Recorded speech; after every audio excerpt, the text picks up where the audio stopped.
we shall not be moved. We shall not be moved. Just like a tree that's planted by the water, we shall not be moved.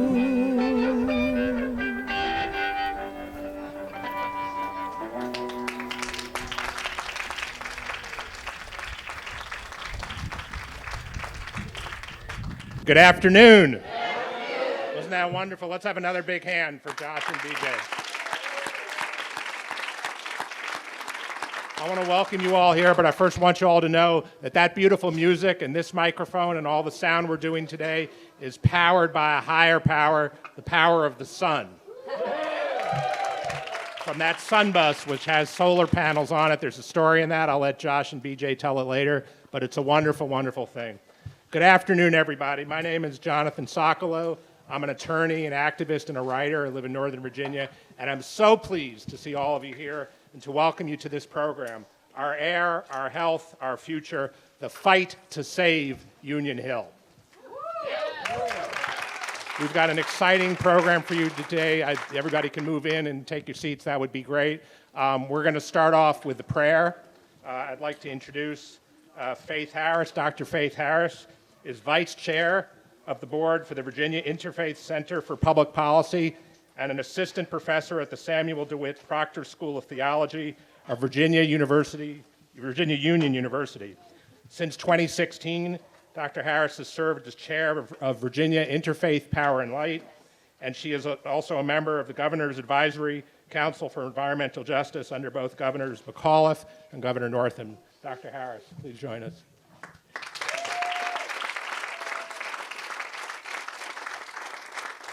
Good afternoon. Let us pray. All faiths recognize the sacredness of life, and to that end, we offer thanksgiving and recognition, and we recognize the earth that sustains us all. And today, we are gathered here in the sacred lands inhabited first by the Monacan people, but now by the people, the sacred people, and the sacred lands known as Union Hill. Created and established by freed Africans who had worked this land and created community out of what had once been imprisonment and bondage. And so we pray, thinking and hoping and asking for a renewed and refreshed vision, but not just vision, but renewed and refreshed energy to continue this fight. We recognize today the importance and the value of the work that we have all been doing these past 4 years, fighting to keep this land sacred and holy and clean, and to keep the air and the water drinkable and breathable. As we gather today, we recognize also the many, many people who survived the great storm, Dorian,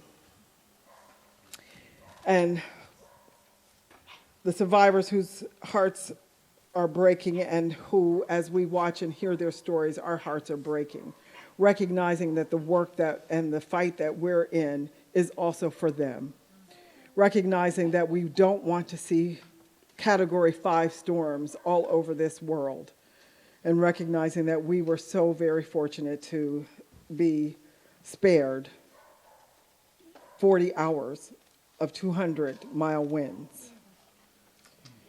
Today we recognize and we ask for the extra strength, the perseverance, the wisdom, and also the good favor to win this fight, to save this community, to save these sacred people, to the sacred lands. We thank you for the gathering of all those who are here today. We thank you for the unwillingness, the willingness for them to not be torn apart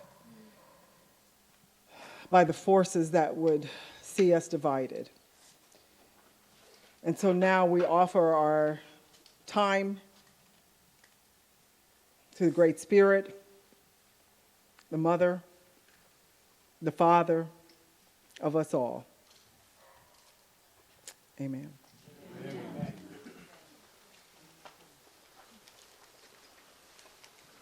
Thank you, Dr. Harris.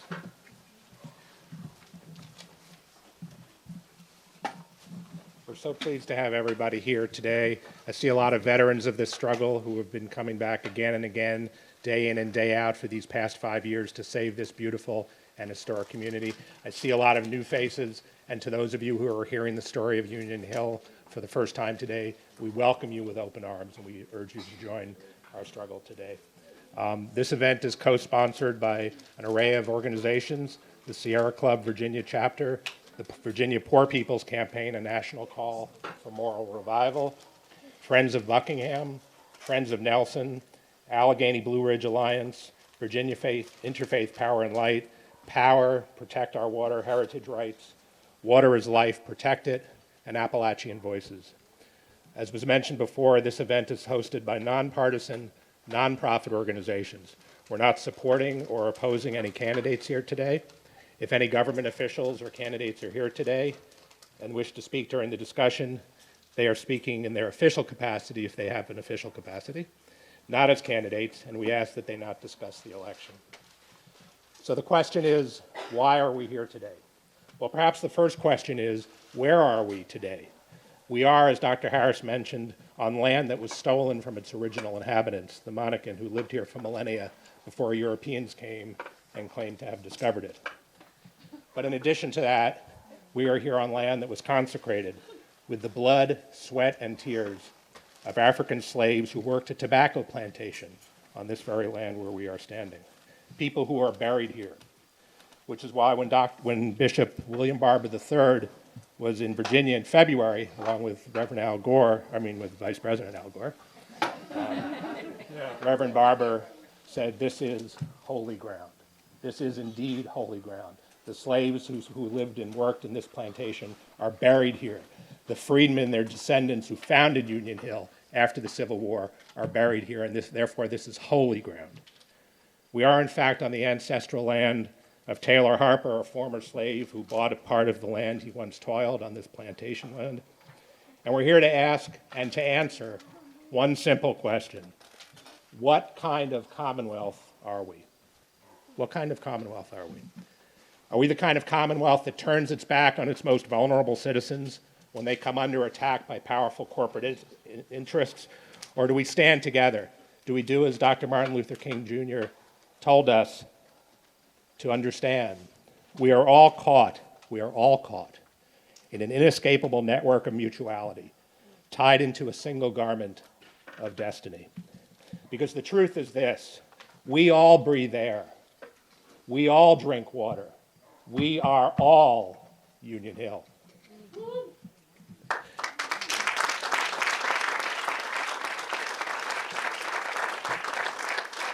Today we have a very special program for all of you here. We are going to hear from descendants of Taylor Harper and the others who founded this community after the Civil War. We are going to hear from the lawyers who are doing absolutely spectacular work to save this community, which must be saved. We are going to hear from experts who have unearthed the history of this community and spread the word across the United States and around the world as to what this community is, has been, and will remain, God willing. We will hear from impacted residents who live here as well, and most importantly, perhaps, we will learn a little bit more about what each of us can do, because this is our commonwealth, and we have a right to be heard when our citizens, our fellow citizens, are under attack. In June of this year, a friend of the court brief was filed in the Fourth Circuit Court of Appeals, which is going to hear this case on October the 29th, I believe. 28 members of the Virginia General Assembly signed on to that brief, and in that brief they said this: Union Hill is a living, breathing community where the American history of slavery, the Civil War, and Reconstruction resides, both in the cemeteries of former slaves and in the memory of their descendants. It deserves it deserves, our protection and our respect. And with that, I'd like to introduce our host for today, my good friend, the descendant of one of the founders of Union Hill, Richard Walker.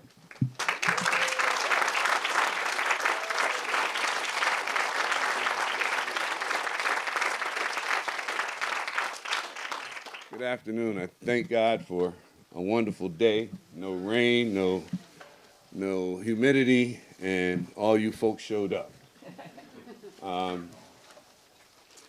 This means a lot to me, and I'm believing to my family that we're getting the support that we look for, that we need in order to stop this bombastic, atrocious exploitation by Dominion Energy, as well as the Department of Environmental Quality, as well as Governor Northam. If you look here in the second row here, is my family, of which 3, 4, 5, 6, 7, 8 of them reside right here within less than a quarter of a mile from where the supposed compressor stations to be built. My one cousin drove down here from New Jersey for today, and I'm grateful to my family. I don't always do the right thing the right way, but they know my heart, they know my spirit, that I'm fighting on their behalf. We have 3 generations of Harpers here right now, and there are at least 2 more generations behind us. That my great-great-grandfather, Taylor Harper, who was a freed slave that purchased a particular portion of this land for $15 back in 1887. This land has been in our family for over 100 years. And we refuse to allow Dominion, the DEQ, or the governor to come in here and take away that from us.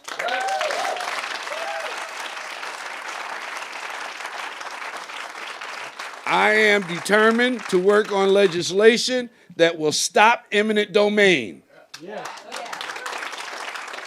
That they will not be allowed, because of their own, self-centered, selfish thought and thinking and wanting to become more richer than they are, to take and exploit and take advantage of individuals of primarily people of color. I'm sick of it. I must give a disclaimer. I am not prejudiced. I am not racist. But I grew up in New Jersey where we didn't have the problems that Virginia has. I've come to Virginia and I've almost become a racist because I'm seeing the way that this administration and the way other white folk, other than you,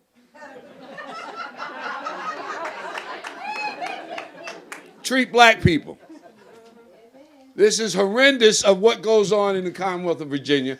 If you see that poster there, Bridging the Gap in Virginia, that's my organization I started 10 years ago to fight the injustices of the justice system in the Commonwealth of Virginia. I'm in one or two prisons on a monthly basis, helping individuals that have been wrongfully convicted, giving insurmountable years of incarceration, in order to get them released. So this has been going on. But here in Union Hill and Buckingham, as a result of my family, did I get involved with this for about a year now this month, where most of the folk that have been involved, the Friends of Buckingham, Sierra Club, and all other organizations, environmentalists, have been totally involved for 5 years, trying to fight this fight against Dominion, big business, and dirty money. Where individuals are being persuaded to do things on behalf of Dominion based on the money that Dominion keeps filling their pockets with, particularly the governor. I just got the 2-minute warning. We refuse to allow it to continue. And I need to give a shout out to Mindy Slotnick. Pray for her, send good vibes her way for her healing, as well as for Elizabeth McGowan, who was a devoted photographer, freelance writer for the Southeastern Energy News that has covered the training we had with the solar training. But I appreciate you folk to help us continue to fight the fight to keep Dominion out of our area. I'm from New Jersey, like I said. New Jersey was known as what? The armpit of America. They were one of the most high pollutant states in the country when I was growing up. So every summer we'd come down here to fresh air. And I refuse to allow Dominion to take that fresh air from us. You can roll your windows down out here. You have to leave them up in New Jersey, but you can roll your windows down and get fresh air. You can wake up early in the morning, which I had to do when we were here in the summers, at 5 o'clock before the roosters started cackling. We had to be up milking cows, feeding chickens. Uncle George did not deny us nothing in the mornings. So we want to preserve that and keep that in our family. We just had our family reunion last weekend. We had over 100 family members that showed up from all over the country, as far as Indiana. So we don't want them to have any trespassing or any eminent domain or easement to come up on our property that we cannot continue this legend of our family reunion every year. So continue to help us fight this fight. Thank you for showing up, and God bless you all.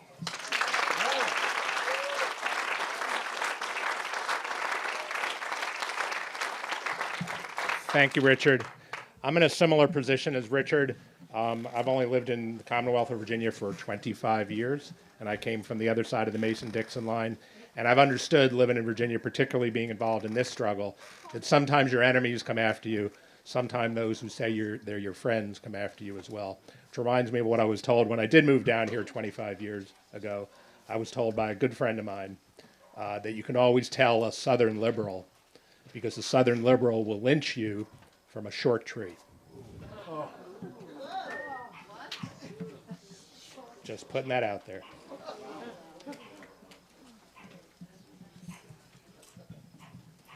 Now, our next speaker, after Richard, is a woman who's been leading this struggle for 5 years, an impacted resident herself who founded an organization known as Friends of Buckingham and has been fighting day in and day out to hold Dominion accountable, to hold our leaders accountable, to fight this fight until it is won. I'd like to introduce my good friend, Chad Oba.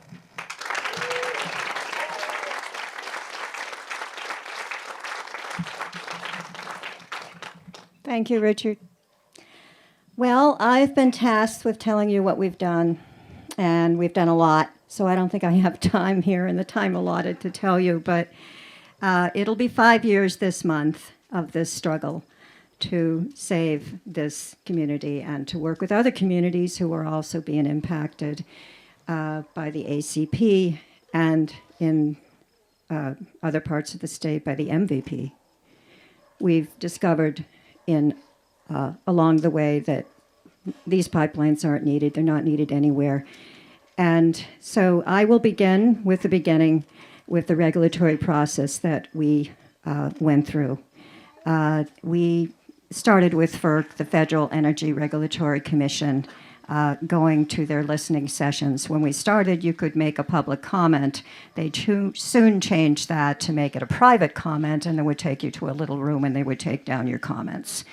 So we did that in several different counties because they never had one here in Buckingham. I guess they didn't figure we were important enough or were going to actually push back enough, but we certainly showed them that we were capable of pushing back.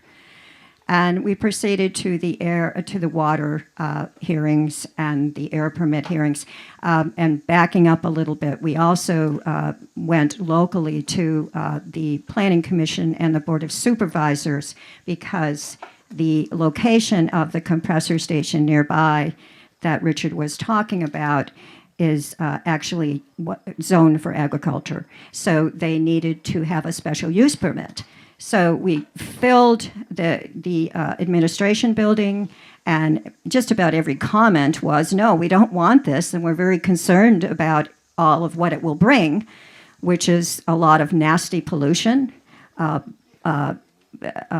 noise, all the horrible things that go with a compressor station, which meanwhile kept going up in size. It started at 20-something and is now up to nearly 55,000 horsepower. That is an enormous compressor station. People here will be poisoned on a daily basis. My husband just showed up. My husband, maybe I should save that for my personal impact. Yeah, because I'm wearing two hats here. I'm personally impacted, but I'm also, trying to work with an organization and many allies who have helped us along the way. One of the things that we did, I will also mention, is we did a demographic study. And Lakshmi Fjord headed that up. You will hear from her later, Dr. Fjord. And we went house to house, and we determined, I'm not going to get into it too much, Lakshmi, I'm leaving that for you, but we did determine that this neighborhood is indeed 83% African American. And yet, that didn't show up in the hearings, the air permit hearings. We'll see about that later.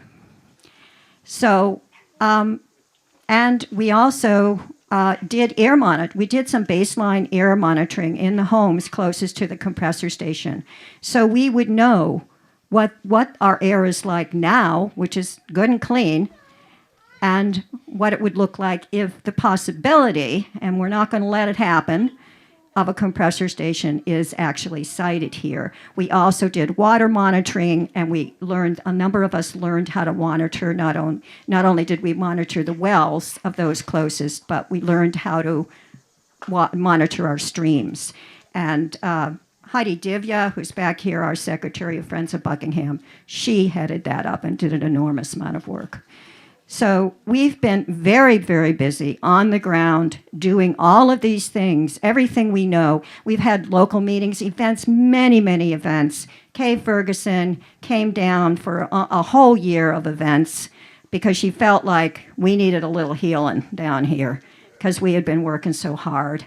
And we were ever so grateful, and she had many Sundays of events, Circle of Protection events at the local churches. Yeah. So we keep going. We're not stopping. We get a little weary at times, but then we rise up again because it's important. This is our land. This is our air. This is our water. We live here. We need to claim it. We need to protect it. And we don't need just lip service from our legislators. We need real action.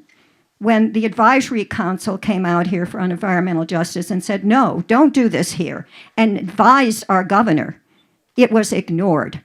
So we need real action, and we need it now. Thank you.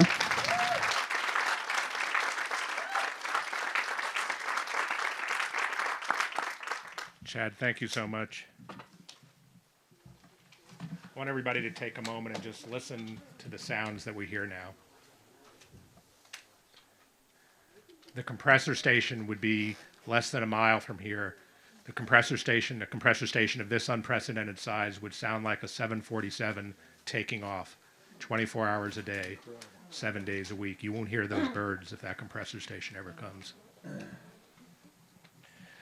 I would now like to introduce two of our experts who will give us more background on this community and the work they've done. These are two real heroes of this fight to save Union Hill. Dr. Lakshmi Fjord and Professor Mary Finley-Brook. Their dedicated research related to environmental justice, including on the rich history of this community, has given invaluable support to frontline communities who are leading the resistance against harmful fossil fuel infrastructure, including the Buckingham compressor station. Dr. Fjord and Dr. Mary Finley-Brook.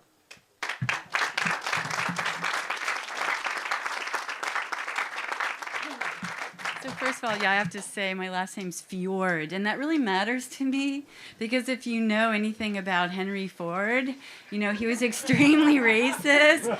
So a lot of people just try to sort of go, Ford. And I'm like, no, get that J back in there. Not that the Vikings were particularly known for their egalitarianism.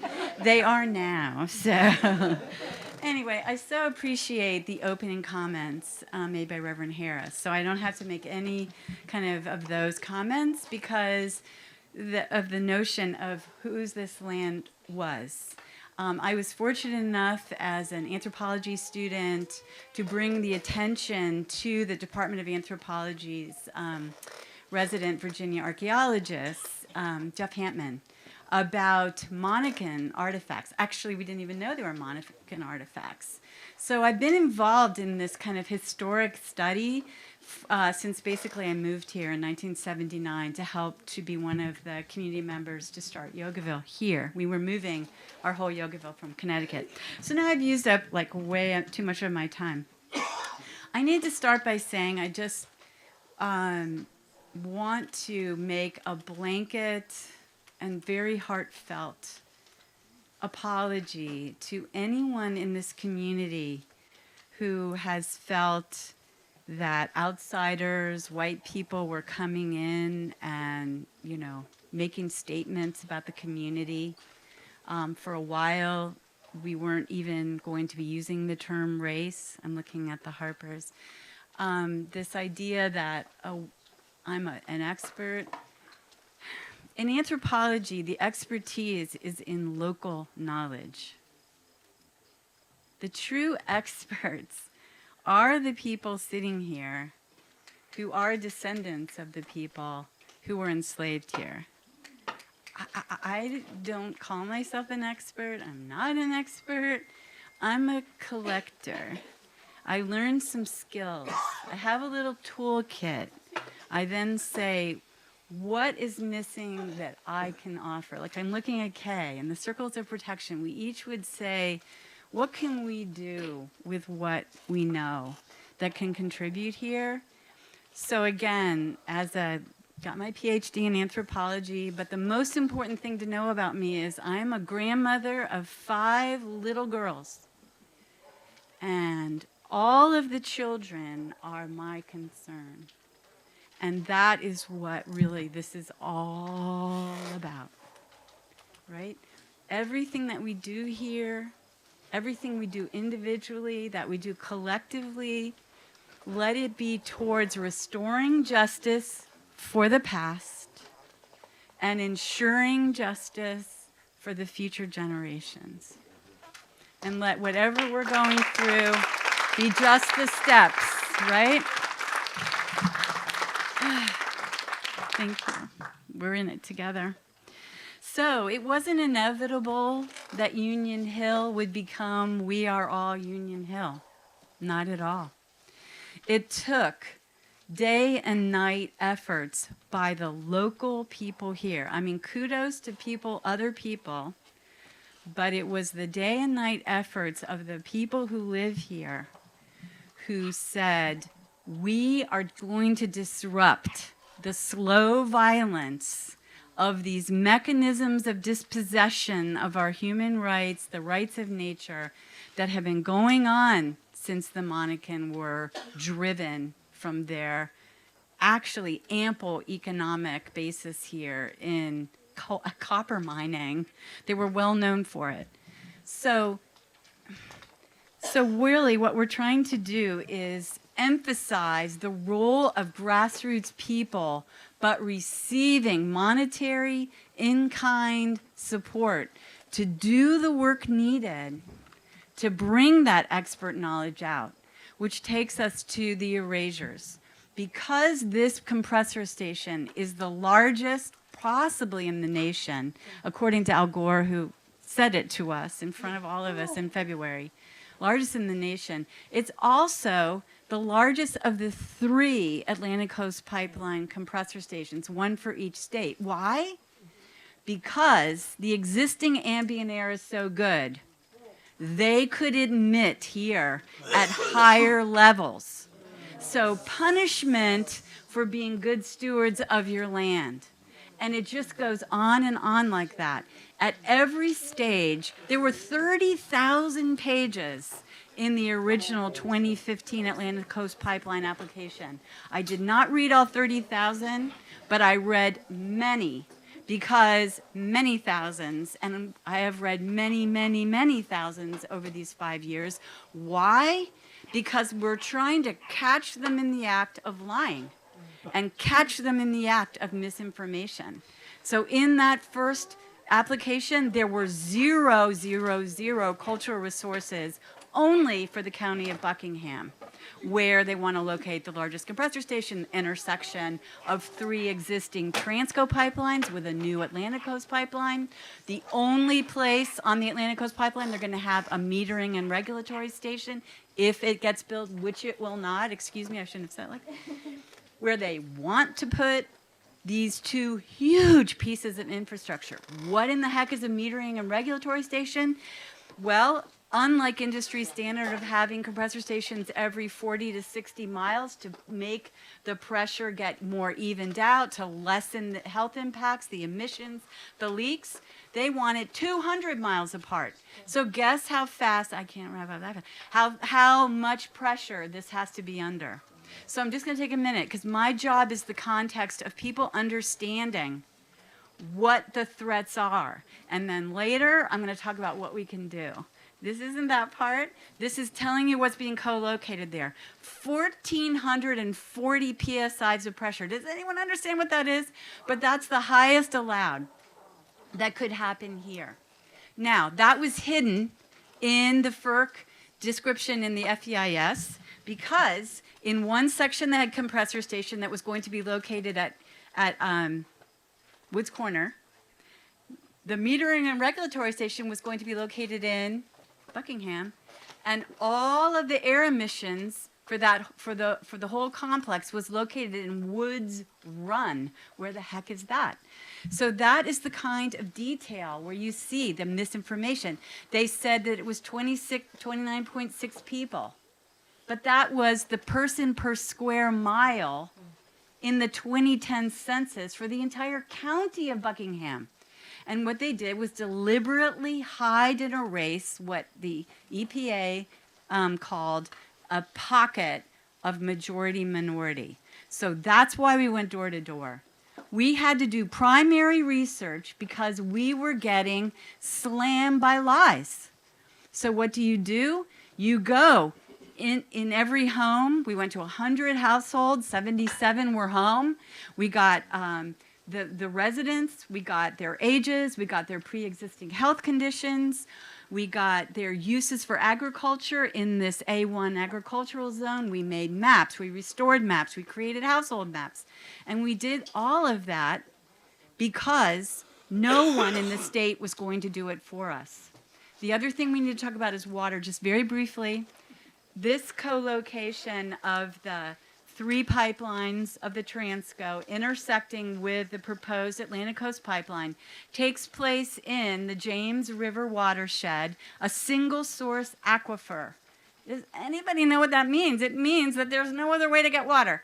And most everybody in the county, but in this whole area, so both Yogaville and here, has only individual wells, some of whom are within 150 feet of the boundary.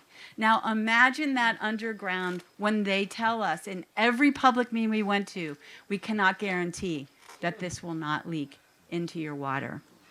So I am going to step away because there's no more time, but there are so many things that are, and maybe Mary will cover this, where this is a contest over expertise. And the only reason we've been able to do anything with it is because we have done the science ourselves. We brought scientists in when we didn't know. We went to every comment. We made these comments. We got comments from all over. And now our country is trying to destroy public participation, which is that community engagement. And we'll talk about that a little more. And also the fact that none of the science they use is peer-reviewed. Just like the tobacco industry, they just say these things, they erase all the known health impacts and then just make it all benign. So that's what we've been doing. We're peer-reviewing them.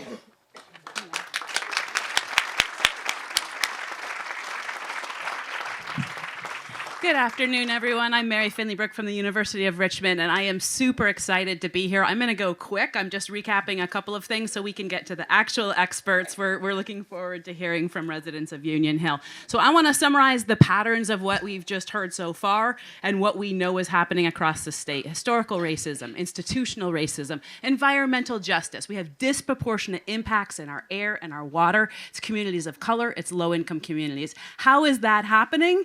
It's happening in a lot of ways, but two of the ones that I work on specifically, and I know many other people here do as well, is certainly the gas infrastructure. So we've got the ACP, we've got Union Hill. We're in solidarity with the MVP, the Mountain Valley Pipeline, but it's not just that. What's going on in Charles City? We're getting two of the biggest gas plants in the country that are being permitted there. I will talk more about Charles City, but one of the things you need to know there is they have a toxic landfill that is leaking. There's leachates going into people's water. They've been out of compliance. You're going to be hearing about it from DEQ. What else about that landfill? They say that it's a green energy project, that it's for capturing methane, that's renewable energy. That's not renewable energy. We know what green local energy is, and Richard's going to be talking about how we can do green local energy here in Buckingham that is not capturing methane from toxic garbage from out of state. We do not need to be importing garbage from other states with low tipping fees and poisoning communities in Virginia. It's a pattern. There's a landfill in Buckingham. There's a landfill going in Cumberland. There's a landfill not going in Cumberland. They've permitted it, but it's not happening. There's a landfill that there's a couple of landfills in Charles City. These are patterns. What can we identify from these communities? They are all predominantly people of color. The people who are most impacted by that toxic infrastructure are low-income families. That's a pattern. What's the other pattern? Our elected officials are not accountable. So we go through these permitting process. We've been involved in, and we've all gone in and done comments. They have to allow comments. Do they have to listen to them? Do they have to do anything about them? They just take them on the record and pretend that nobody spoke. And as Dr. Fjord was saying, we've spent a lot of time getting really well-documented evidence of what local people's concerns are. It's incredibly valid. It's incredibly true. It's very peer-reviewed. If you look to the literature, our DEQ does not read any of the scientific literature. I can tell you they are highly uninformed. So what are these patterns? Lack of accountability, not listening to impacted communities, rubber stamping. They've known before on every single one of these permits what they were going to do. They did a couple of little tweaks to make it look like they were doing their job. We're going to be finding out from our legal team that often that there is not compliance with what needs to happen. There's a lot of state institutions that are trying to kind of cut corners and get things through quickly. Luckily, we do have lawyers who have been able to bring that to forth and to win a lot of legal cases. So how are we going to win? Our team, let me go through what our team is, and then I'm going to wrap it up. So what is our team? Certainly, we have amazing legal advice, and we're going to be hearing some of that today.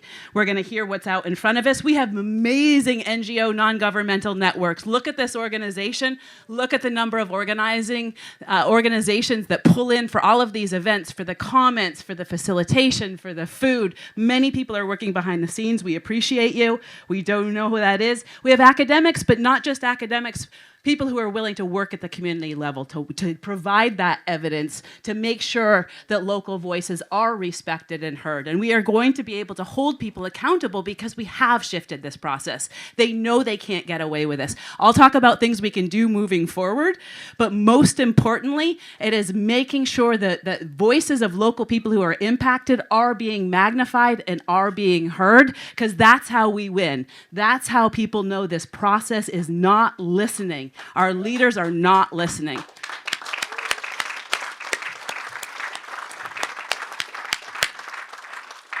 So we're going to fight. We're going to come back to what people can do after you hear several of presentations. Some of the things we want you to know about are ways to get involved in local renewable energy, ways to get involved in historical preservation, and I'm going to be showing some risk mapping and some ways that we can be involved in keeping our local communities safe. But the main thing I'm going to say is what you've heard already. There is never going to be a compressor station in Union Hill.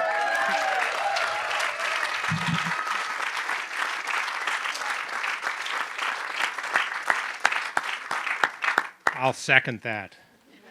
This community is truly blessed. This community is blessed with a rich history, with residents who descend from a rich history, who are fighting and continue to fight and have been fighting for more than a century, and who are determined to win and to preserve this community. It's blessed by others who have come to this community, who've understood the history, and who have supported the fight to save Union Hill. And it's also blessed by a legal team that is prepared on October 29th to go into court to talk to three people who I assure you will be listening, the panel of the Fourth Circuit Court of Appeals. You know, I've been a practicing attorney for 35 years. I've read a lot of legal documents. I'm not doing the legal work on this particular case, but I've read every piece of paper that's been filed in the Fourth Circuit on this case, as well as some others having to do with the Atlantic Coast Pipeline and the Mountain Valley Pipeline. The legal team that is representing this community is second to none. Second to none. They are doing an absolutely superb job. Which means we expect them to win.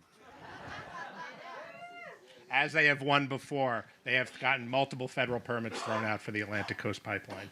So it is my great pleasure at this point to introduce to you Greg Buppert, Senior Attorney of the Southern Environmental Law Center, who's representing Friends of Buckingham in the lawsuit fighting against the Buckingham Compressor Station, and John Mueller, who's Vice President of Litigation for the Chesapeake Bay Foundation, who has joined Friends of Buckingham in challenging the compressor station that threatens Union Hill and the entire Commonwealth.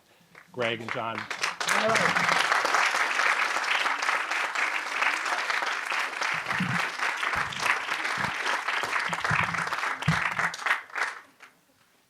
Thank you, everybody.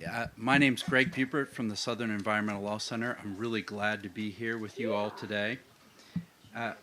For the last several years, my colleague David Neal and I have had the privilege of representing Friends of Buckingham, and in the challenge both to the air permit for the compressor station and in other court cases.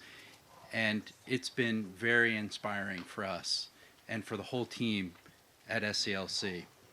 I'm going to talk to you about, there's a number of cases, and if I was going to talk to you about all of them, it would take, I'd be talking to you for the next hour. So I'm going to focus on one, and then I'll turn it over to John, and he will be talking about the case involving the air permit for the compressor station here. But before I do that, let's remember where we are.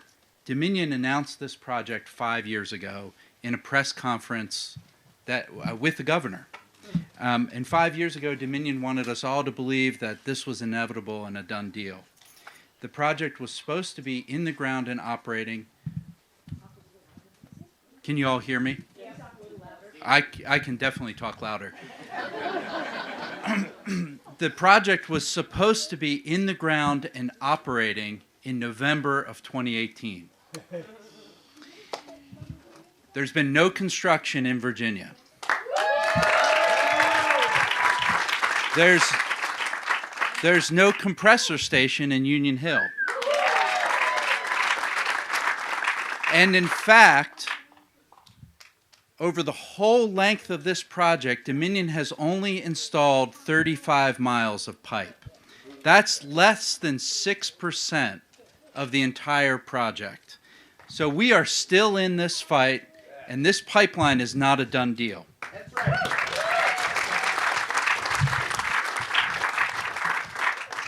I want to talk to you about the case involving the U.S. Forest Service. You remember last December, the Fourth Circuit Court of Appeals in Richmond threw out a permit for the Atlantic Coast Pipeline to cross national forests west of here, the George Washington National Forest and the Monongahela National Forest. And one of the reasons in that decision was that the court concluded that the Forest Service didn't have legal authority to let the pipeline cross the Appalachian Trail.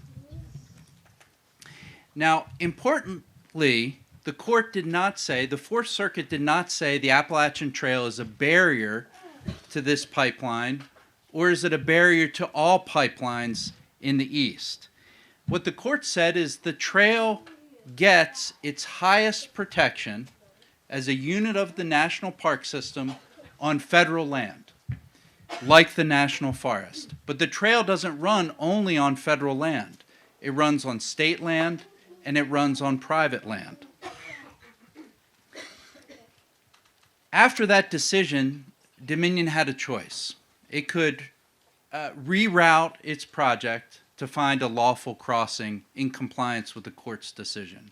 But as we all know, Dominion has stubbornly, in fact arrogantly, stuck to its plans for the Atlantic Coast Pipeline and has not willingly changed the route, changed the location of this compressor station, or taken other steps to accommodate the people and resources that will be affected. What Dominion and the Trump administration did instead was appeal to the U.S. Supreme Court. Last June, a few months ago, they asked the Supreme Court to take the case. And what I want you to know is that the Supreme Court doesn't take every case that's brought to it.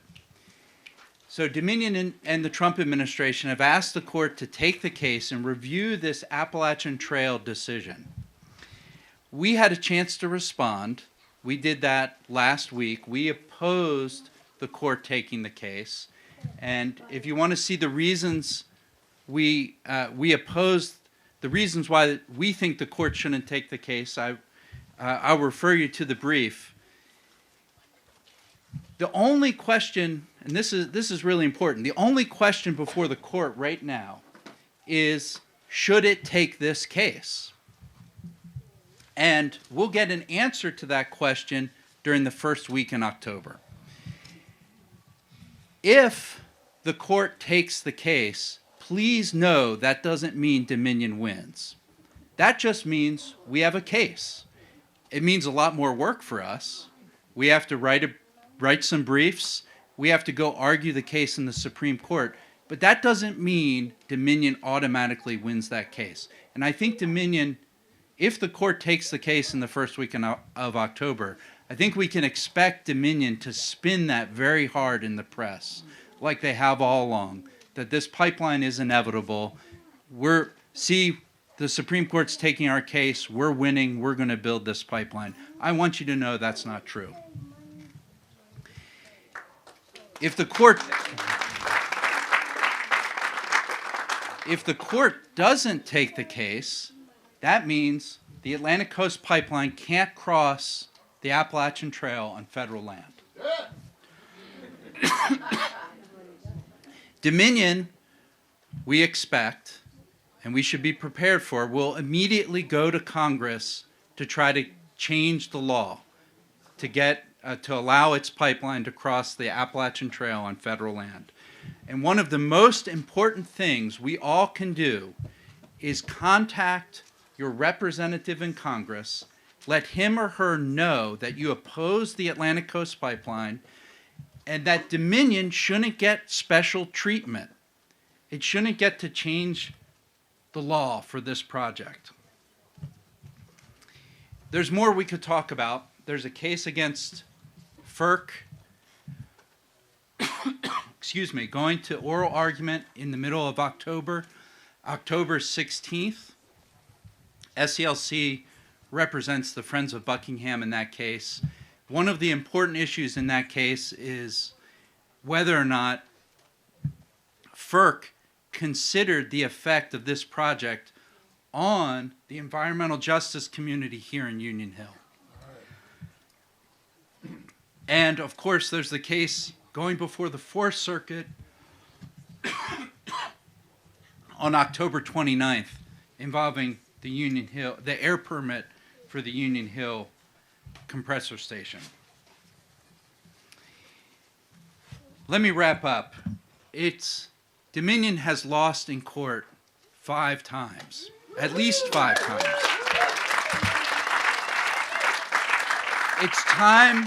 It's time for the company, thank you very much. It's time for the company to give up on this dangerous, destructive, and unnecessary project. Dominion blames all of us for not being able to build the Atlantic Coast Pipeline.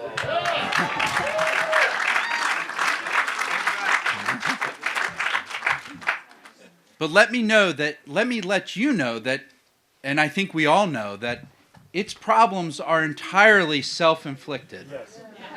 It never made sense to build a pipeline through a national park, 2 national forests, and Virginia's steepest mountains. It was never reasonable or fair to put a compressor station in Union Hill. But Dominion is arrogant. It thinks it can tell us what will happen with our land and our communities. It is up to us to make sure they know they are wrong. Thank you.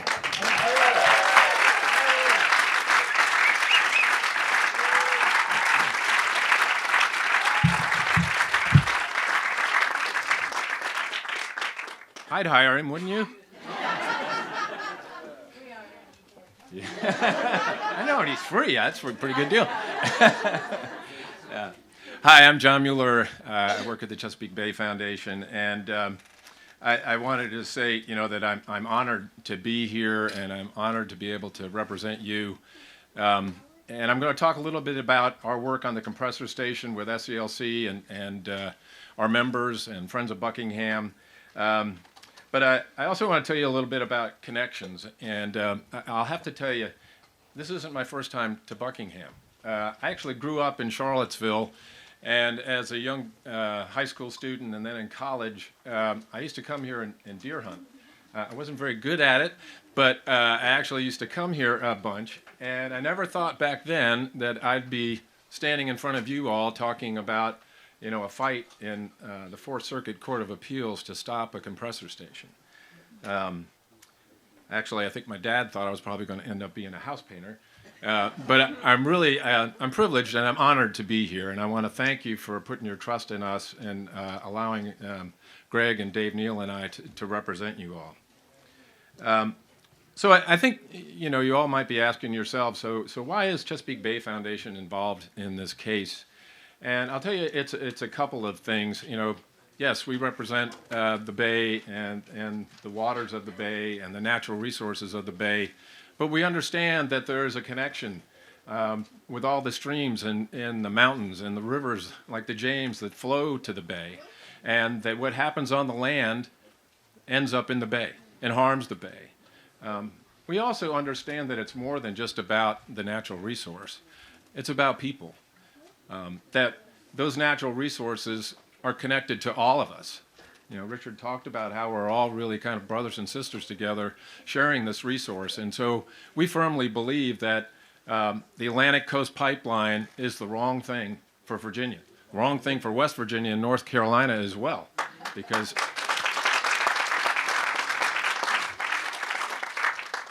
thank you. Because it's going to harm water quality.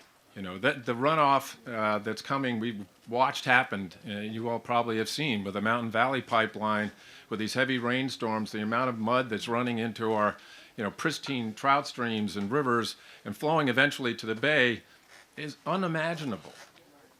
And DEQ knew about this. We told them about this time after time, and now they say they can't do anything about it, that they're on this collision course with destroying our environment. And we say no. We say that there is a way to stop this, and we think that not the only, but one of the biggest chances we have right now is to win in court. And so that's why we've teamed up with SELC and with our members here. Some of you have been declarants in our case to support our standing to be in court, and I want to thank you very much for that. You've shared a lot of your personal lives with us to be able to tell the court why we belong there, and we thank you very much. And we're also interested in environmental justice. I'll talk some more about that later, but we firmly believe that, again, with that connection with people with the water, that minority communities have often been left out of decisions about permitting, about the siting of industrial facilities like this compressor station. And we feel that it is up to us as a Bay-wide organization to stand with minority communities and to help them have a voice in court where they might not normally have that, and to present their rights in court. So that's another reason why the Chesapeake Bay Foundation is here. Before I got to the Bay Foundation, I worked at the Justice Department. I represented EPA I'd like to call it the good EPA back then, that knew actually what it was doing, and that took enforcement actions. And one of the things that they did is they went after the coal-fired power companies. You might be familiar with some of their names. Southern Company, Duke, Dominion, all operated coal-fired power plants illegally for decades. They violated the Clean Air Act, and I was fortunate enough to work on cases that sued those companies and others to get them to put on control technology that would stop air pollution that harms our environment and that harms human health. And along the way, I got to meet some fantastic individuals, some experts in particular fields of engineering, air modeling, and human health. Some dedicated, really, I would call them public servants. They work for a fee, but a very reduced fee, and they're dedicated to protecting natural resources and human health. And so when we got to learn about the compressor station here in Buckingham, and we believe that to stop this compressor station will also, like crossing the Appalachian Trail, if we're able to defeat the compressor station, it will stop the pipeline. So that's another reason why we are involved in this case. So when we heard about the compressor station and the air permit, I thought of those men who would work for us at the Justice Department and hired them to do some expert work for us. We hired Dr. Andy Gray from California to look at Dominion's air modeling. So they projected to DEQ what the emissions were going to be from this plant. And there's a friend of mine from DOJ who wants to come help us. Sorry about that. That was pretty good. And so Dr. Gray is an air modeler. And so he took DEQ's emissions and what they project is going to come from that plant and determined what was going to fall from the air and what was going to impact the surrounding environment and ultimately human health. That data was then given to Dr. George Thurston, a professor at NYU, who has worked for EPA, helping advise the agency about what the proper health standards are for particulate matter. Now you might say, well, what's particulate matter? It sounds like dirt or soot. Well, it's far more than that and far more insidious than that. Because the particulate matter that we're talking about is so small, you can't see it. It's smaller than a human hair. And that when you breathe it, it goes deep into your lungs. These particles are so small, they can actually go through the windows of your house. So you might think, oh, I'm inside and I'm protected, but you're not. So Dr. Thurston's research and that of others proved that there is no safe level of increased particulate matter for human health. People will be adversely affected by any increase in particulate matter. So when Dominion tells us and told DEQ and told the Air Board that their levels are going to be safe, that's false. People will be harmed. They're also emitting formaldehyde, and formaldehyde is a cancer-causing agent. The levels here in Union Hill are going to be higher than anywhere else. The levels of particulate matter in Union Hill are going to be higher than anywhere else. One of the other things that's pretty insidious about particulate matter is that it seems to have more of an adverse effect on African Americans. And in fact, FERC pointed this out in its environmental impact statement, that African Americans have a disproportionate impact from asthma attacks and respiratory disease. And a lot of people say, well, what the heck's that got to do with respiratory disease? Well, if you can't breathe very well, even if you're struggling to breathe, that makes your heart work harder. And when your heart works harder, it causes people to die prematurely. And so that's why there's no safe level for increased PM. And the other thing that's a little kind of wacky about the way DEQ and the Air Board have looked at air pollution in Buckingham is they basically penalize you because you've got clean air now. But what they fail to recognize is that the increase in PM in this region, in this area of Union Hill, Dr. Thurston looked at the modeling data, looked at Dr. Ford's data, the age, gender, and pre-existing health conditions of the people that live here, and found that the people here are going to be impacted up to 30 to 40% times more than anyone else in Buckingham County, than anyone else in the Commonwealth of Virginia. Now that on its face is unfair. And we've told the Air Board that repeatedly, we told DEQ that repeatedly, and one of the things that's astonishing is the Air Board has an obligation to determine whether siting this facility here is the appropriate place. If you read the record, and I have several times, and I know Greg has, they don't mention Dr. Thurston's work ever. Ever.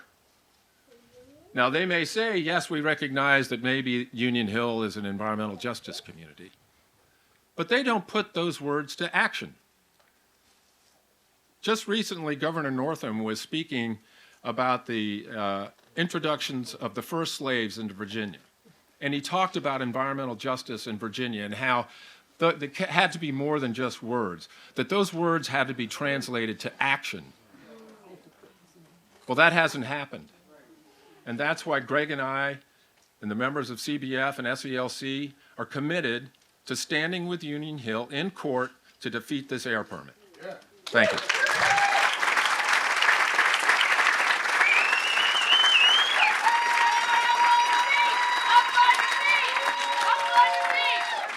Do we want these pipelines?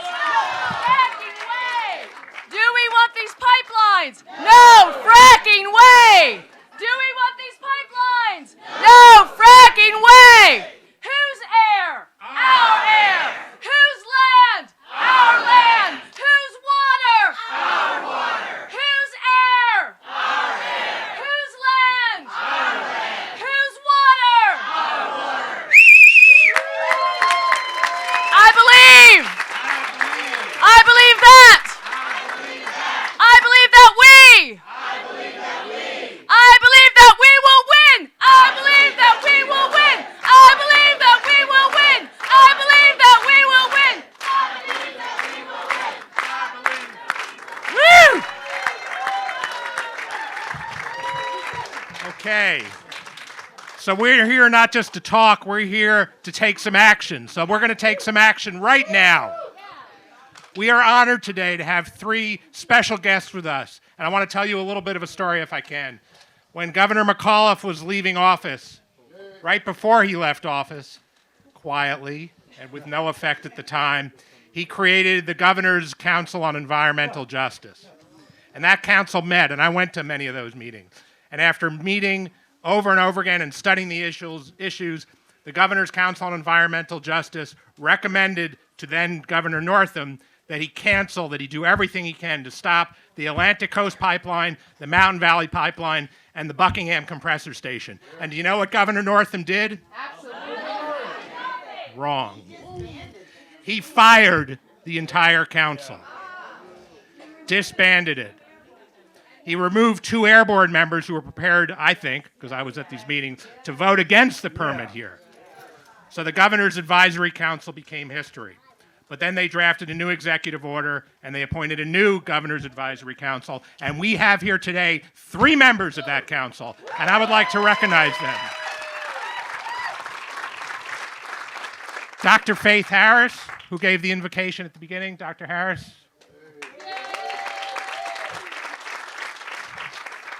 E.J. Scott.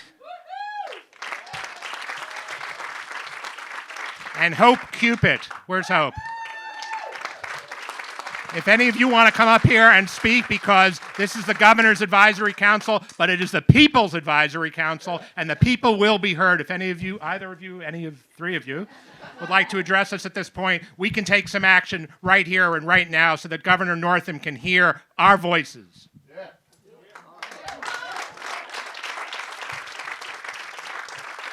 Let's have a big hand for Hope Cupid.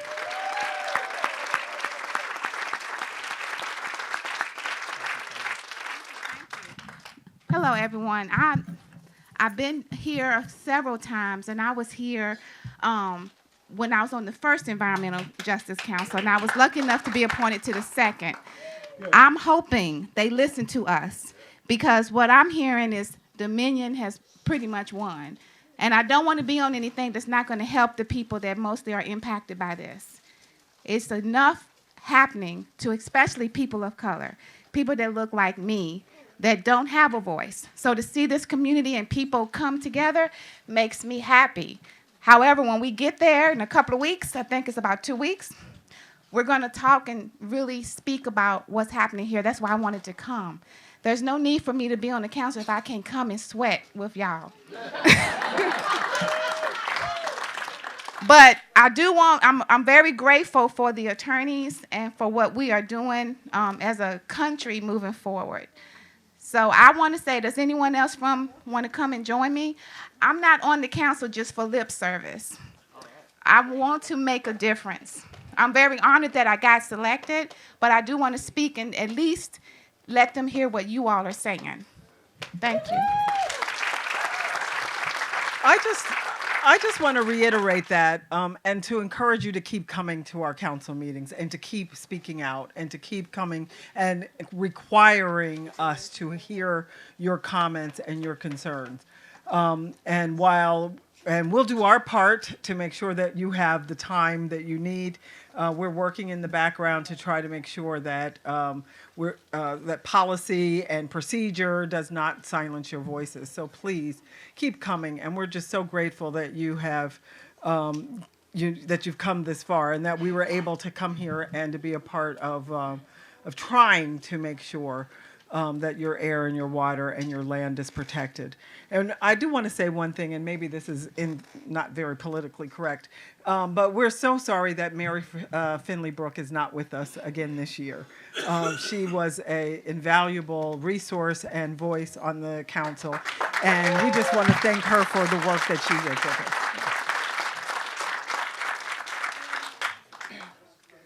Well, this is not my first time in Buckingham, and it won't be my last. We are having a policy meeting next week.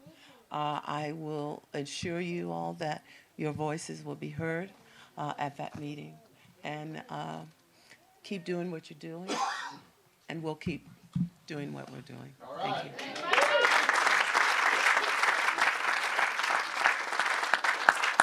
Thank you so much, Faith, EJ, and Hope. I'd like to introduce now some very special guests, residents of this community, who are going to testify to their own personal experience and how they're being impacted by what many of us are calling the criminal idea of locating a massive compressor station in this beautiful historic community. I'd like to call on Marie Gillespie, Marie Haley. Is Marie Haley here? And John Laury. If you can come up here and share your thoughts with everybody here, that would be great. And I just want to say, as they're making their way up to the stage, come on, John, don't be shy. I've heard you talk before. Oh, do you want to do one at a time? Marie, come first. That's fine. While Marie's coming here, I just want to reiterate what Dr. Fjord said earlier. The true heroes of this fight are the people who live here. The true historians of this fight are the people whose history lives and has been buried here. The true heroes are with us today. The true people who are going to be impacted by whatever is decided are here with us today, and we are so proud to be able to have them with us. Marie?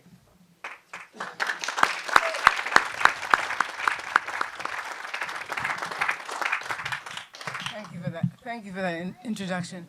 Good afternoon, everyone. It's just so nice to see you have come to visit me. You know, they had the old saying, if I knew you would come and I'd bake you a cake. Well, I didn't bake a cake. There are a few brownies over there. You can catch a hold of them. You did pass my house. You didn't know it probably when you came here. If you made a right-hand turn from 56 onto 663. And you saw where there was some cutting. You can't see too much of the cutting now because it's grown up. But my house is right next to that. And so as you go back, you see the first, go back that way, it'll be the last mailbox, 270 Union Hill Road. Well, it's been a long trip here, but it's been worth it because all of you have been by our side. Chad, all the members of the Buckingham, Friends of Buckingham, Friends of Nelson, Environmental Protection, so many people that I can't name them all, who stood by us and who've been a part of us. In the shirt, we are all Union Hill. have been a part of us ever since our inception. We never felt alone. And that's important, that you don't feel alone. You don't feel defeated because you have friends who can standing by your side. I'm looking at Bob Abrams back there. She gave me a half a hug. I gotta get the rest of it. Well, yeah, impacted by this situation. Not who is going to be, but who is already impacted by this situation. I was fortunate enough to, my family and I, my husband, to be able to move here when we retired from the large metropolis. It was wonderful to come here. We had found the land 22 years before we moved here, and we had been here 22 years. So it's like 40, almost 50 years that it was so beautiful, and we met such wonderful people. And so we said, isn't it great that we picked the right place to be with our ancestral friends, and we can continue to grow and develop. And I say grow and develop because Tatiana was one of my former students, and you may hear from her today. She's grown to be a fine young lady who listened to the teacher. Well, impact. When you wake up in the morning at 6 a.m. with the birds, that's fine. When you wake up in the morning at 6 a.m. with this large, loud noise, that's not fine. When you go to see what it is, and you see the trees, you come up, just beyond my tree line. Trees were just going down. I said, what is going on? No one said anything to me about that. Dominion had told me, had showed me at one point where the pipeline actually crossed my driveway. And when I asked them what was I supposed to do, they couldn't even give me an answer. Then the next thing I know, that they had moved their little orange sticker, and it was just down a little bit ways, not on the driveway, but certainly right next to with eyesight in the wintertime to the house. I was furious because I said, I don't know what's going on here. My husband isn't well. And he said, oh, what are we getting, new neighbors? I said, no, not those, darling. Well, I decided that I was going to see Dominion myself, who I could see from there, to let them know they had some nerve to wake me up at 6 o'clock in the morning, knocking down trees that I know nothing about. So when they had their employment opportunity, I said, I'll catch them there. And I did. I got a hold of 3 of them. They didn't know what I wanted to talk about. And did I give it to them? I gave them all out. And so much so, they did apologize. They did apologize, and they promised that. I said, it doesn't have to be because there's somebody living adjacent to you. I live next to that forest. That's human to me. That's life to me. It doesn't have to be walking on 2 legs, but it's still life. So they agreed that they will always notify the people or whomever is adjacent to where they're going to drop the trees. Just got something the other day about water. They've done my well. They've done my house structure. I said, why are you doing the house structure? I mean, you said everything is going to be all right. Why do you have to come in? Well, just in case. And I said, yeah, just in case. I said, why do you have to do the well water? And that's what bothers me more than anything, that my well isn't within sight of the pipeline ditch. I don't know how it's going to be saved from being polluted. So that's the impact already is that I'm worried, the worries that I carry. I try not to carry them because I believe in the Lord and that He'll make everything right. But that poor human that remembers all of the sad things that happened to people who, had no voice. So each day I'm looking, I get something, or every other day I get something at one time from Dominion. Not too much from them anymore. Try to stay away from them and all their concerts. But, as I said, I'm concerned because the pipeline's not going to come, but I mean, the way they look through the pipeline. I have a granddaughter. She just spent 6 weeks with me. She's 8 years old. Her mother sent her a night nebulizer and this medicine, some pills. 8-year-old taking a pill by herself. She knows how to do it. But the whole time that she was here, she didn't have to use that nebulizer. She didn't have to take that injection. No coughing, no tightness of the chest. This is what I want for her, because someday she may be living here, even if it's only for 6 weeks, but it may be longer. So I'm concerned for Tatiana's little daughter. I'm concerned for all of the children in the neighborhood, and also for the elderly. We have serious illnesses on this road.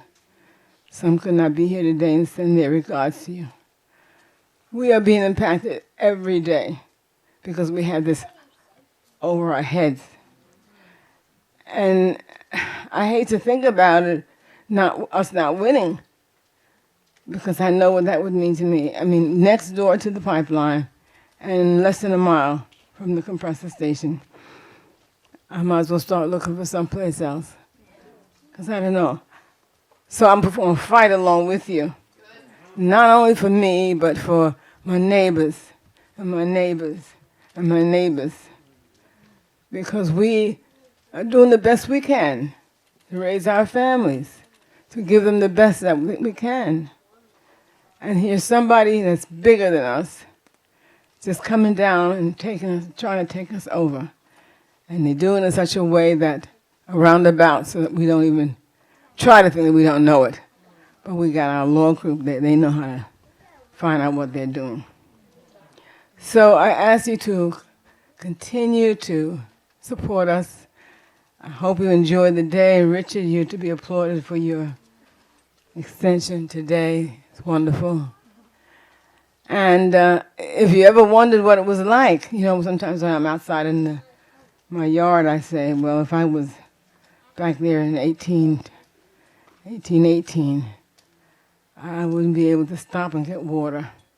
I wouldn't be able to go inside and lay down when I got tired, because the master would be over top of me. So as you came down that road, I hope you had a sense of what it might have been like for those slaves that lived here and worked here and walked those roads every day, not only in such beautiful sunshine, but in rain and in cold. Thank you for coming.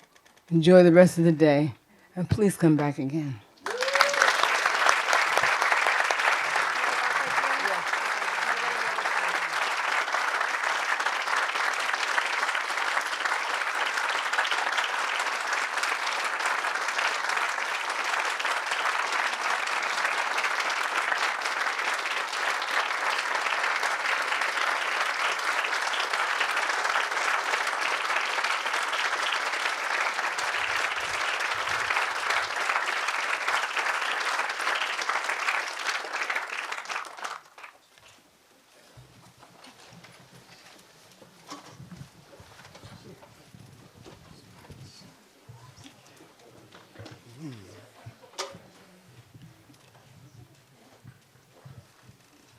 Good evening, everyone.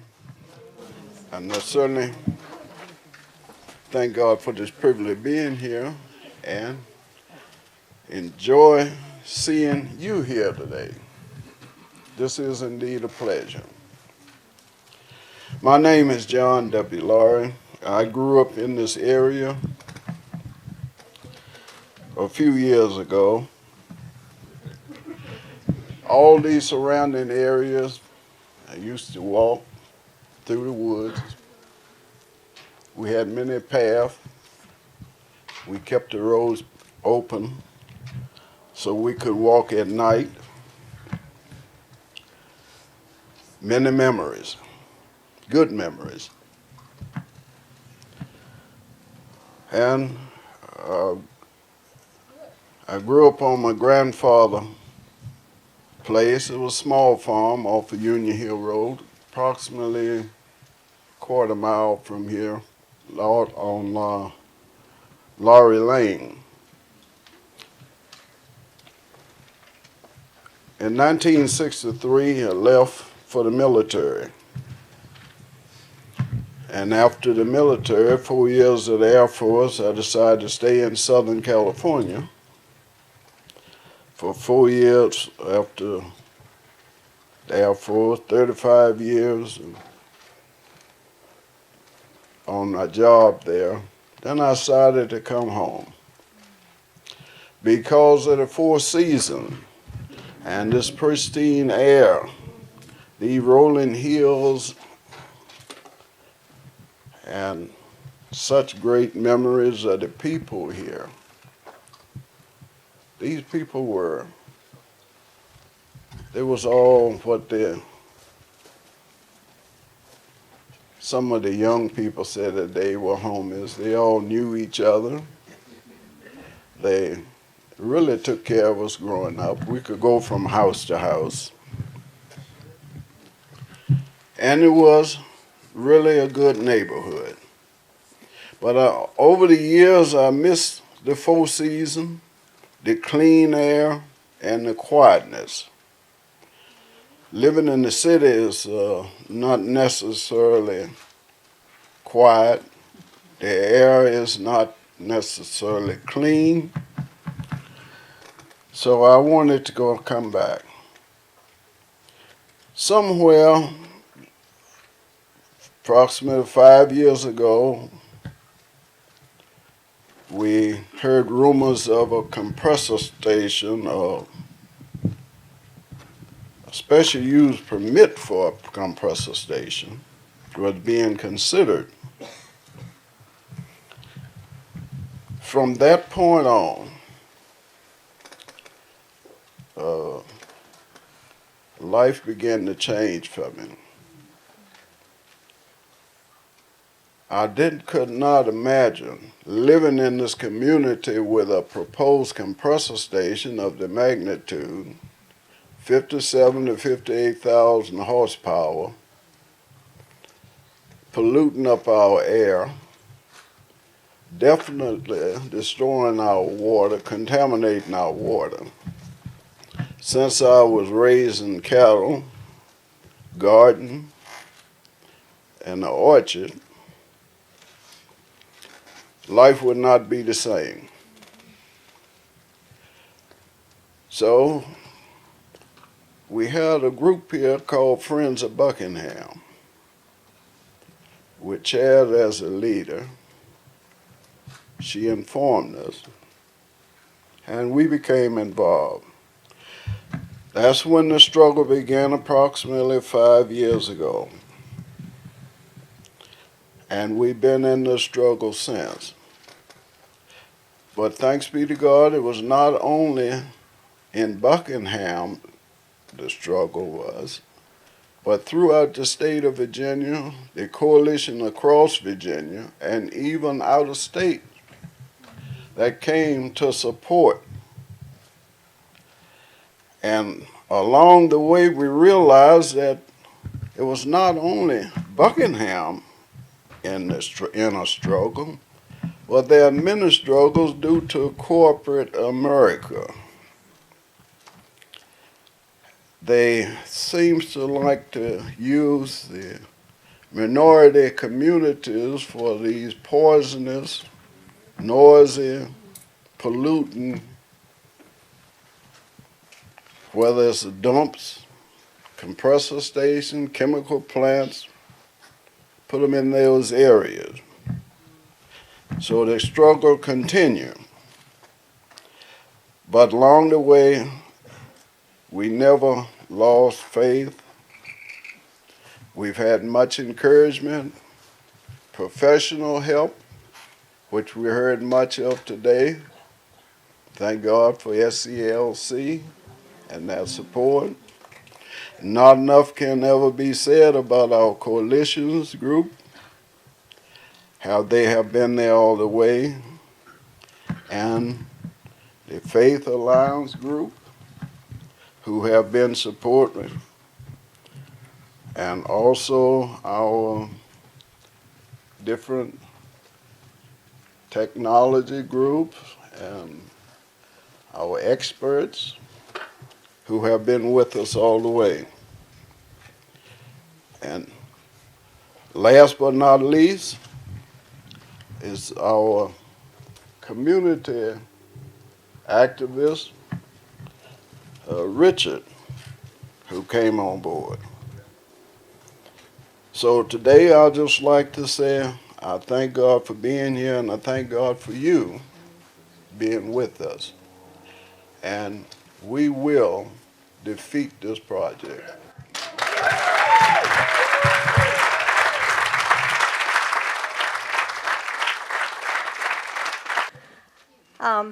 I've only been here 35 years. I live about a mile from the location of the compressor station. I essentially live in this neighborhood with my husband, who is back here.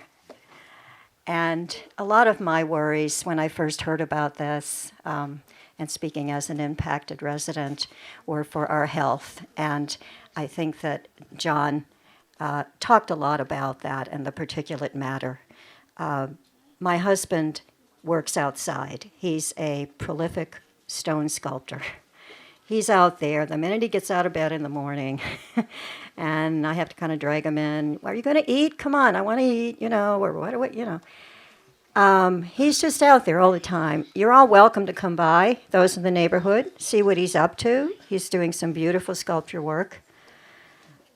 But he's there, and even though he wears a really good mask and takes really good care of himself health-wise, particulate matter, as John said, that doesn't matter.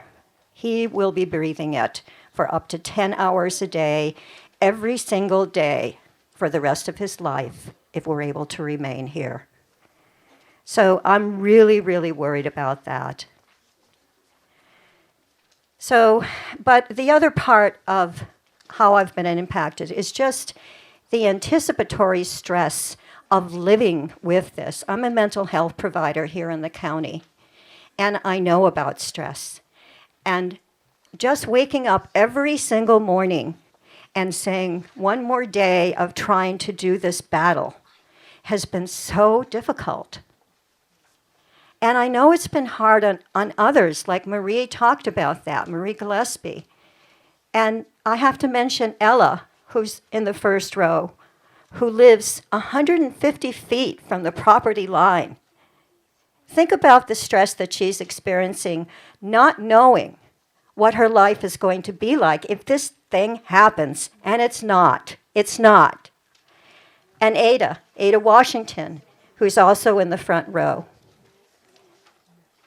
The people here will really be affected. Thank you, John, for really going into that. Please don't think what Dominion tells you, that you're going to be protected and they're doing the most stringent things possible. You will be affected. And I worry about that. I worry about it every single day of my life. And this has been going on for 5 years. And I get crazy every once in a while. Thank God I have a husband who puts up with my craziness, because I spend so much time on this, hours every day, hours. And I do it for us, but I do it for you. I do it for the Harper family. I do it for Ella Rose and Ada Washington and Marie Gillespie and John and Ruby, who all have become such amazing, wonderful friends. And that's the wonderful part about all this, is that it has brought me closer, and I'm talking individually, to these wonderful people. So I appreciate that part of it. But it's hard getting up in the morning. But I thank you, and I thank our allies, the many people who've come today. We couldn't do this without you. Your support is just so amazingly needed and will continue to be. Thank you.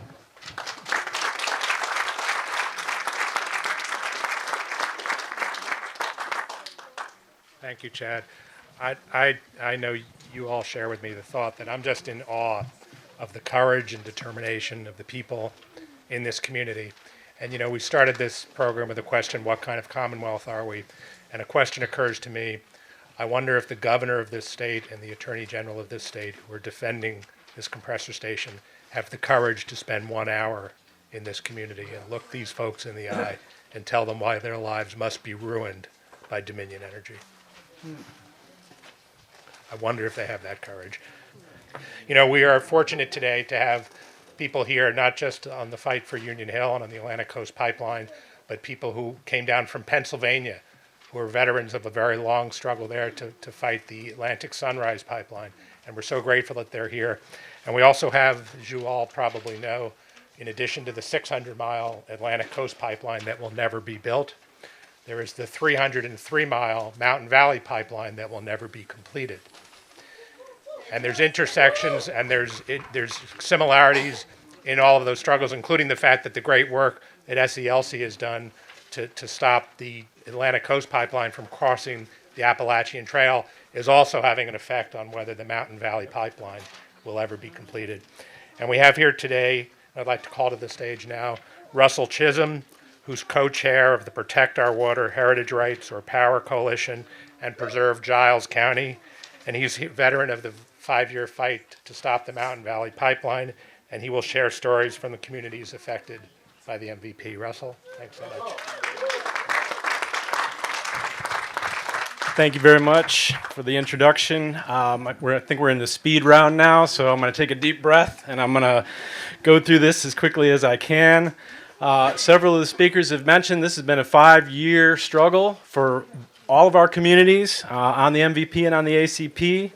But I'm happy to report that 5 years later, today, there is still no fracked gas moving across the stolen farms and public lands Mountain Valley desperately seeks to condemn. Here's what's transpired in that time. 46 human beings have been arrested and charged for placing themselves directly in the path of that condemnation.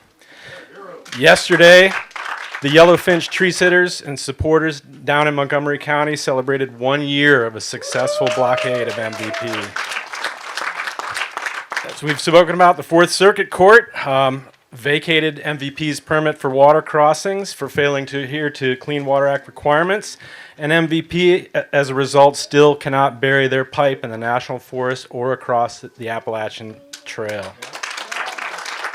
I want to acknowledge my friend and neighbor, Carolyn Givens, who has appealed, and the United States Supreme Court might actually consider whether the mechanism through which pipeline companies seize land and farms without compensation is constitutional. Hey, Carolyn. Good.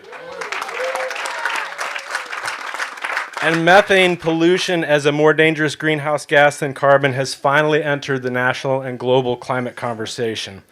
So more Americans today are supportive of aggressive action to reduce greenhouse gas pollution, and a recent Yale study showed that 6 in 10 Americans are now alarmed or concerned about global warming compared to 2013, a year before this fight started for so many of us. One last sort of recent development, a petition that many people under this tent helped work on to address the environmental injustices on ACP and MVP has collected over 44,000 signatures at change.org. So I'm thankful to be here today to continue to fight with you, to find new ways to fight, and to connect or reconnect with pipeline fighters across Virginia. Especially thankful to make the trip with Carolyn and with Paula and Herman Mann, who are here somewhere, who are featured in that petition that I just mentioned. These folks have persevered, as all of you have, despite difficult times and tremendous losses. They remind us every day that we're all worth fighting for. And there will never be a compressor station built here in Union Hill.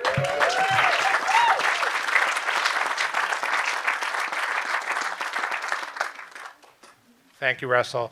I'd like to call back to the podium Dr. Lachmi Fjord and Dr. Mary Finley-Brook to share brief comments and some extra information. Stick with us, please, people. We've got a couple more speeches. We've got music. We've got food. So just stick with us, and we're going to wrap up shortly. Thank you very much. The fish fry is amazing. I guarantee it. She's He's already taken. Okay, so this is the part where we talk about what we're going to do, what we can do. And I'm so glad that Russ went ahead because back in October of 2017, we held a People's Tribunal on the human rights and environmental justice impacts of both the Atlantic Coast and the Mountain Valley Pipeline. First time we were together in one room, all talking about and testifying. Well, now we're working toward creating what's called an EJ Action Hub, and that I can talk more about. It's a platform in which all the fantastic things that we've learned how to do will be documented. We'll have videos, we'll have tutorials, webinars, and that is really how we allow this to go on, and then other new groups who come in aren't just starting over again as we all did, like socked upside the head. One thing that we all need to understand is that without environmental justice, let me just say, I've tried to write this out so I wouldn't say it wrong. On a global scale, it's a fact that environmental injustice, environmental racism has cost benefits. If it weren't customary to site or change routing to locate toxic polluting infrastructure in poor, minority, rural, and including Appalachian, when we say minority, Appalachian, Native American, African American, that have little collective political power. Not in my backyard pushback, which is very powerful and has moved those routes constantly, not in my backyard pushback by the privilege would have already ended fossil fuel infrastructure. So, a major cause, unknown, unspoken, cause of the climate emergency is environmental injustice. So every single person is harmed by it, and all of us need to work against, to fight against it. So EJ Action Hub, the Union Hill History Project. So why is it that we said, gee, we need to have the stories of the people who lived here before, any family recollections? You know, we've gone back into these sealed plantation documents trying to find records, but those are not the stories. What we want to do is map on the household map that we use for Union Hill people's stories, so that you hit that button, you will hear the story of Taylor Harper. You will hear the story of the Laurys, spoken by a person who is a descendant. So that's a very important work because it brings the first person voices out to everyone. So we ask us that we together are joined. We're joined across the entire pipelines issue.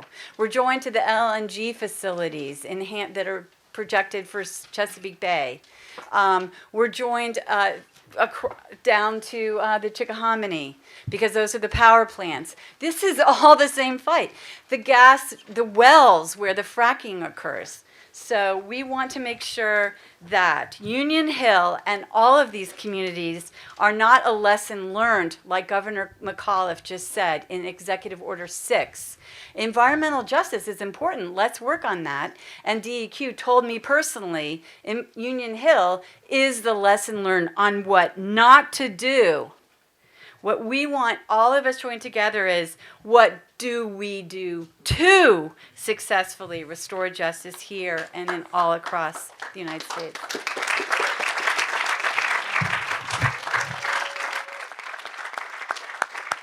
Thank you, Mary. We're getting ready to wrap up and proceed to the food portion of the program. I do want to mention, because Russell spoke so eloquently about the Mountain Valley Pipeline, these pipelines will not be built. And one reason I know the Mountain Valley Pipeline will not be built is because the amazing work of the folks on the ground who are taking to the trees, going to the courts, doing everything they can. One event that's taking place very soon that you all can participate in, on September 22nd and 23rd, there's a 2-day event that's being coordinated as part of the Global Climate Strike. As part of the Global Climate Strike, where millions of people, led by a 16-year-old Greta Thunberg, are going to be striking and calling on the adults who have failed them to correct their mistakes. September 22nd in Bent Mountain, some of you may have read or visited Red Terry, who was up in her tree with her daughter Minor last year. There's going to be a Circle of Protection, Bent Mountain, which is being produced by the amazing Kay Ferguson. Kay is one of the reasons I know that the Mountain Valley Pipeline will never be built. And then on September 23rd, not far from Bent Mountain, in Roanoke, there's going to be a tri-state rally bringing together communities from West Virginia, Virginia, and North Carolina to talk about the Mountain Valley Pipeline, the Atlantic Coast Pipeline, the Buckingham Compressor Station, none of which will ever be built. So I urge all of you to come out to those events September 22nd, 23rd. You can go to Water is Life. Water is Life Protected. Look for the event September 22nd, Circle of Protection, Bent Mountain. September 23rd, Global Climate Strike in Richmond. I'd now like to call back Richard Walker. He's going to lead us through some of the asks that we're asking everybody. We've already taken action today, folks. We've already asked that the three members of the Advisory Council listen to our pleas. They have responded. It's all on tape. We'll see if the governor's listening. We'll see if the Attorney General, who plans to be in court on October 29th through his staff to argue that this compressor station should be built. Let's see if he's listening. Richard Walker will lead us in some thoughts on how we can all take further action to make sure this monstrosity is never built.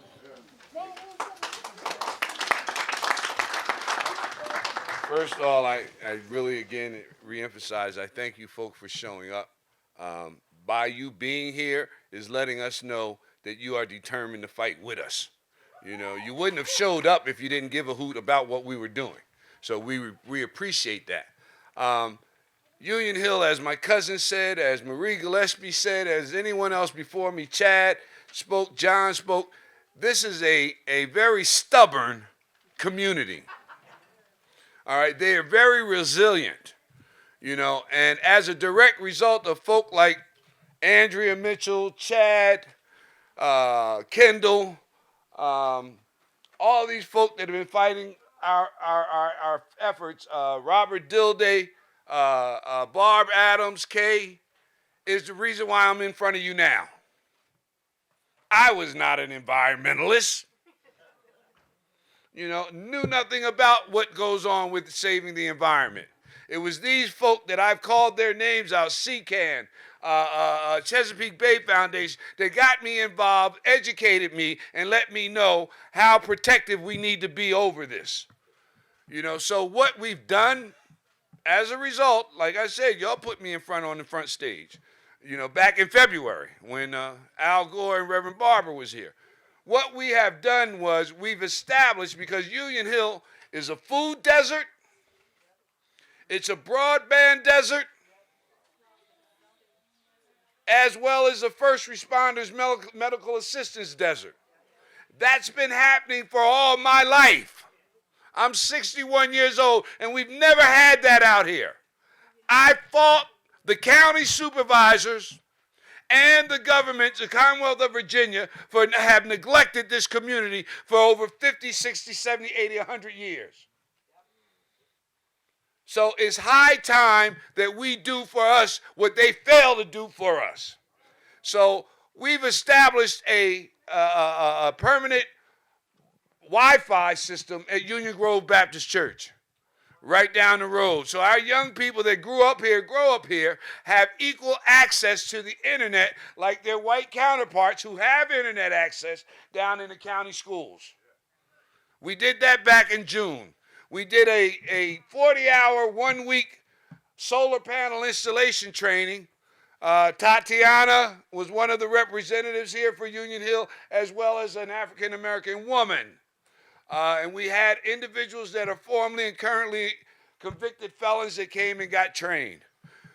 What we intend to do, Robert Dilday, is do a lottery system to try and get solar on the residents' homes that reside in Union Hill.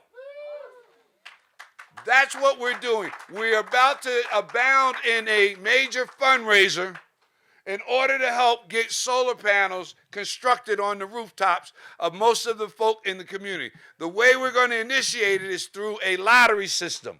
We're going to seek their information, put it in a big hat, and draw names, and those will be the ones that we will start putting solar on their rooftops.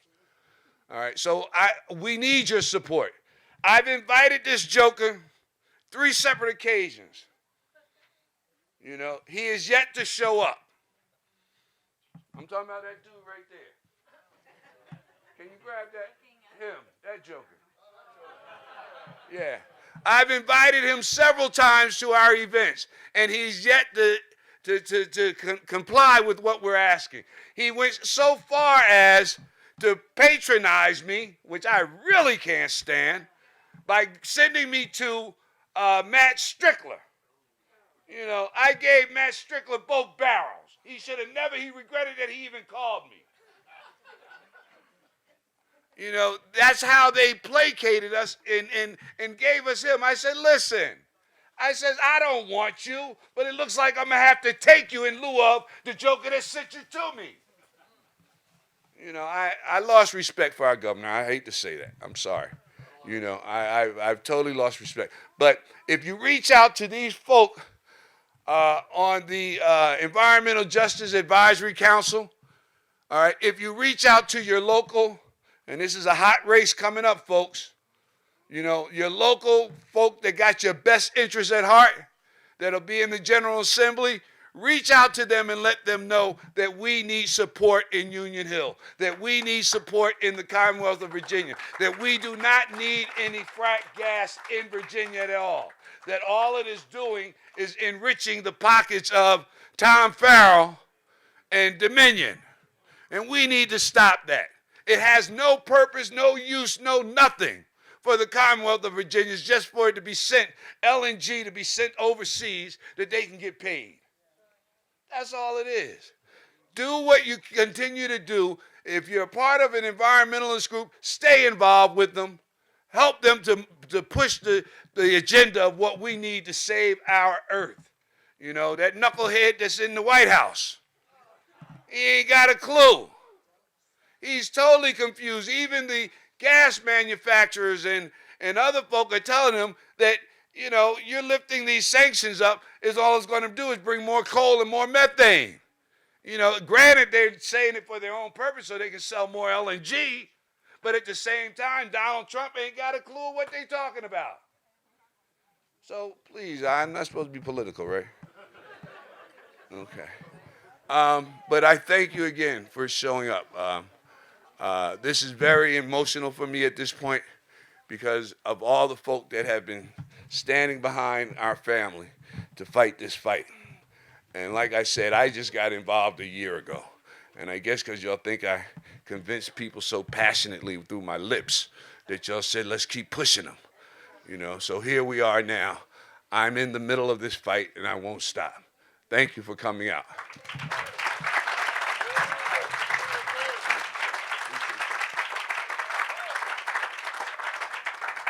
Richard Walker is another reason I know this compressor station will never be built. We're about to wrap up now, and I'll just say this, and thank you all for your patience and your determination in listening to this incredible story here and watching this incredible movement bloom. I'm old enough to know, and I've also studied history to know this, that every social justice movement since the beginning of time has been powered by people in the arts. People who are willing to use their instruments, their voices, their talents in support of the movement. And there's no better example of that than the Sun Sing Collective, powered by the Sun Bus, solar power, 100% renewable music. And you're going to now hear, as we transition into the food portion of our program, and I know you're all hungry, we're going to hear from the Sun Sing Collective, Joshua Vanna and BJ Brown, and Graham Smith-White, thank you. And with any luck, they just may sing a song that is fast becoming the anthem of the anti-pipeline resistance in these United States.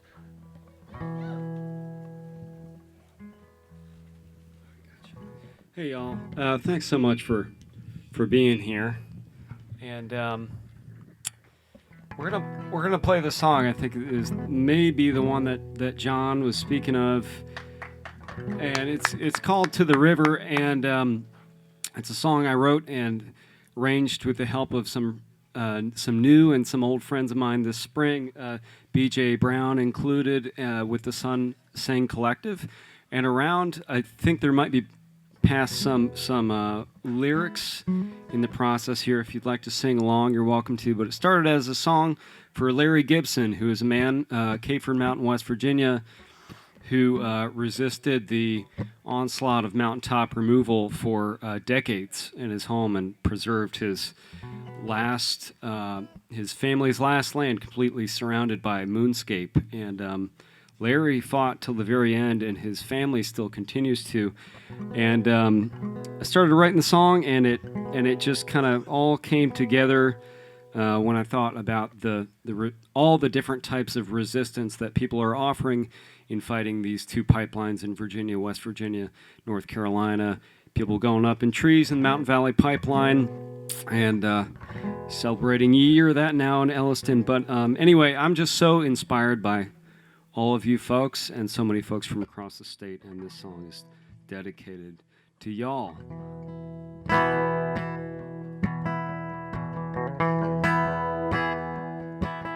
I'll take it to the river, tell you what I see. I see the truth in the water shining back up at me. Everything in time since the world began, feel it breathing in the air, feel it buried in the land.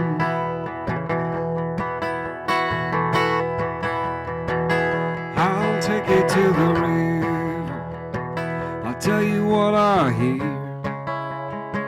I hear the thunder in the distance, I hear the river say a prayer.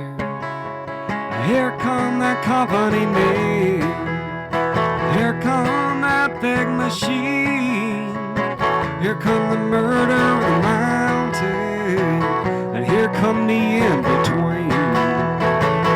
I'll take it to the river, I'll take it to the truth. Every life in the water running through you. What are you gonna hold to? What are you gonna do? I'll take it to the river, I'll take it to the truth.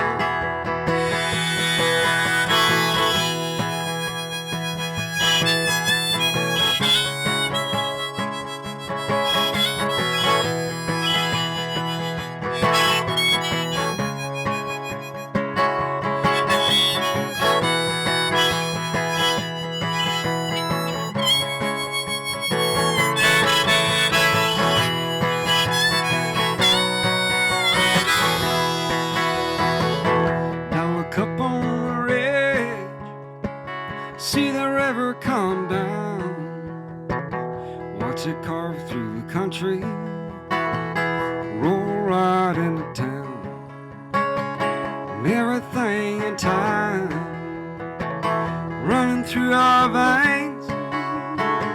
We got the river running through us, no river runs in vain. I'll take it to the river, I'll take it to the truth. Every life in the water running through you. What are you gonna hold to? What are you gonna do? I'll take it to the river, I'll take it to the truth. This last time, everybody, all together. I'll take it to the river, I'll take it to the truth. Every life in the water running through you. What are you gonna hold to? What are you gonna do? I'll take it to the river, I'll take it to the truth. I'll take it to the river, I'll take it to the truth.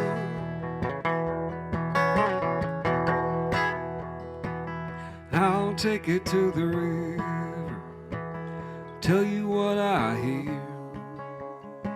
I hear the thunder in the distance, I hear the river say a prayer.